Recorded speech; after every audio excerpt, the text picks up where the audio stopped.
Halo semuanya. Hari ini saya mau sharing tentang iman yang menyelamatkan. Nah, iman yang menyelamatkan, saya menemukan sebuah ayat yang menarik di Efesus 2 ayat 8 sampai 9.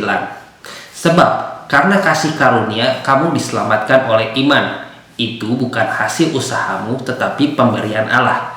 Nah, dari sini saya timbul dua pertanyaan. Yang pertama adalah, seperti apa sih iman yang menyelamatkan? Dan bagaimanakah iman dapat menyelamatkan?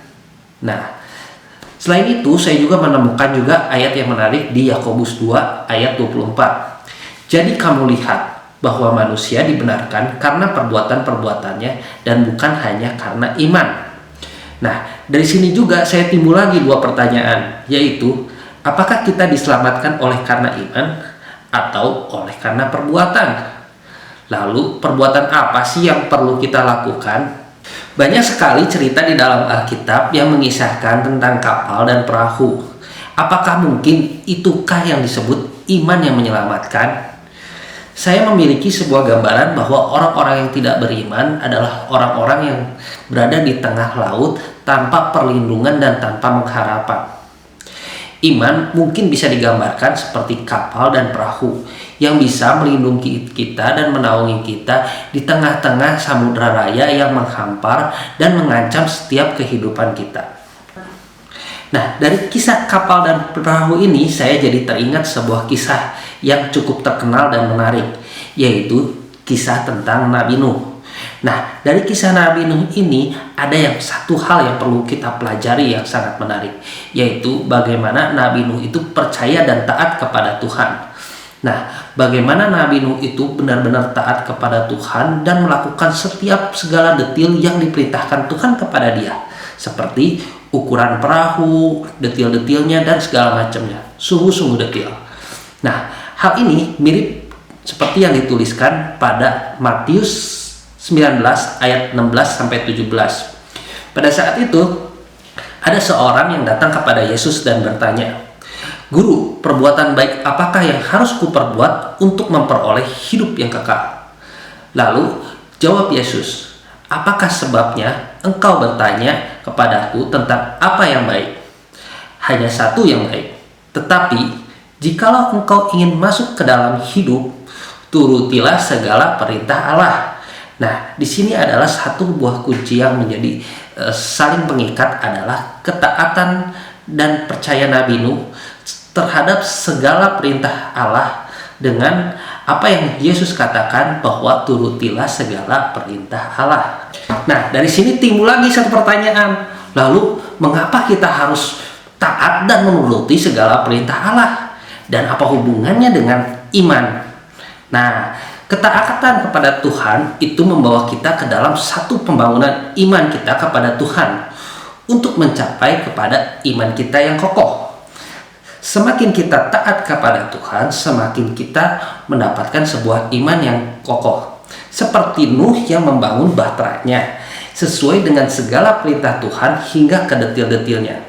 Menurut saya, iman itu perlu dibangun. Selain dibangun di dalam diri kita masing-masing, juga perlu dibangun bersama-sama.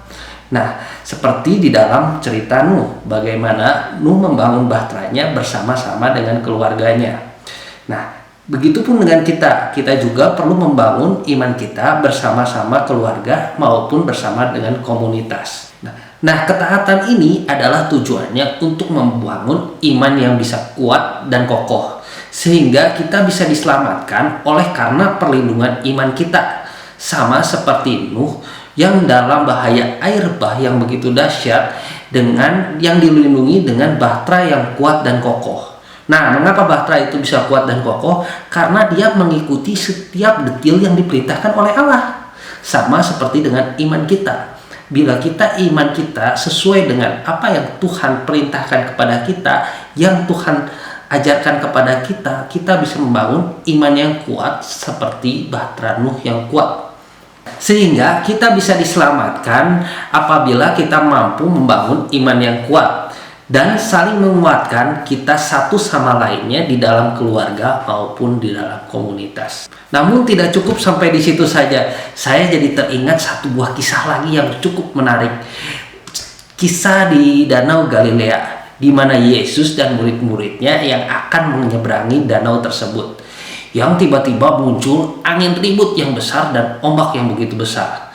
Saat itu kapal berguncang kuat dan dahsyat, seolah-olah kapal akan terguling dan terbalik. Seperti itulah juga iman kita yang rapuh. Iman kita kadang-kadang tergoncang dalam menghadapi segala persoalan.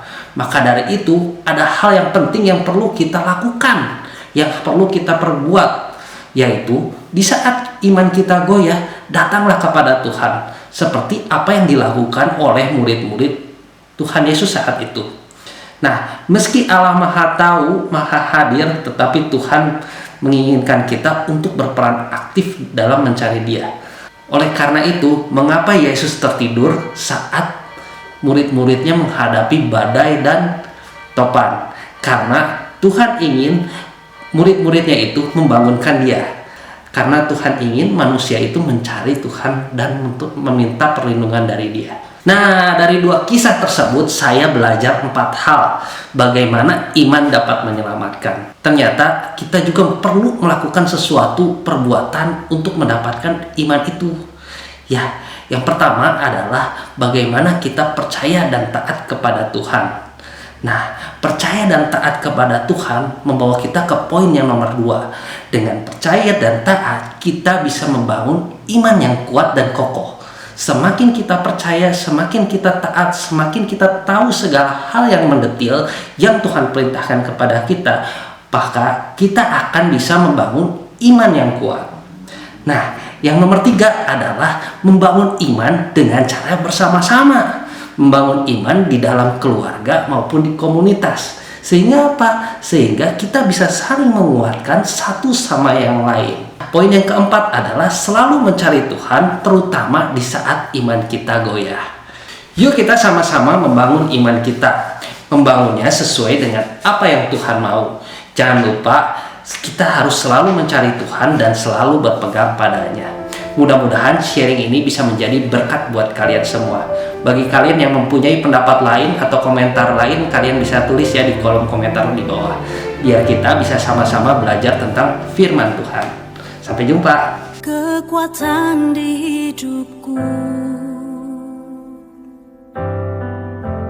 ku dapat di dalam-Mu. Kau teguhkan hatiku,